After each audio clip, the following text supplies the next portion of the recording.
Okay, guys, this is like my third attempt at making this happen. I'm going to finish this. And this is also why, in many ways, Your Honor, the worst part of this process was each name, each number who came forward to the police with each Jane Doe. I saw my little girls and the little girls that were, the little girls who walked into Larry's office that I could not save because no one wanted to listen. And while that is not my guilt, it is pain I still carry and pain I share with them. I cried for them, and with every tear that fell, I wondered who is going to find these little girls, who is going to tell how much they are worth, how valuable they are, how deserving of justice and protection.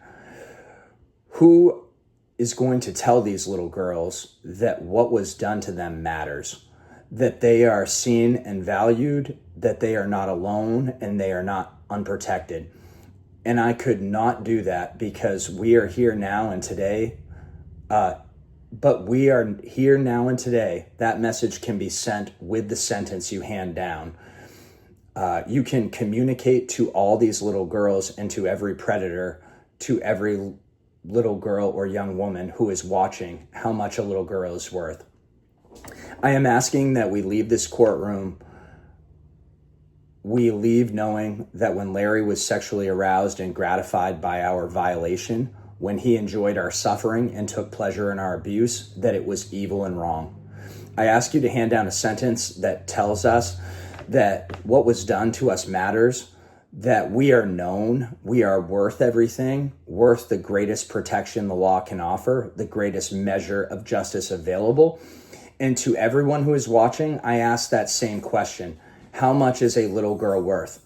Larry said in court that he hoped education and learning would happen from this tragedy, and I share that hope, and this is what we need to learn. Look around the courtroom. Remember what you have witnessed these past 7 days. This is what it looks like when someone chooses to put their selfish desires above the safety and love of those around them. And let it be a warning to us all in moving forward as a society. This is what it looks like when adults in authority do not respond properly to disclosures of sexual assault. This is what it looks like when institutions create a culture where a predator can flourish unafraid and unabated. And this is what it looks like when people in authority refuse to listen, put friendships in front of the truth, fail to create or enforce proper policy, and fail to hold enablers accountable. This is what it looks like. It looks like a courtroom full of survivors who carry deep wounds. Women and girls who have banded together to fight for themselves because no one else would do it. Women and girls who carry scars that will never fully heal, but who have made the choice to place the guilt and shame on the only person to whom it belongs, the abuser.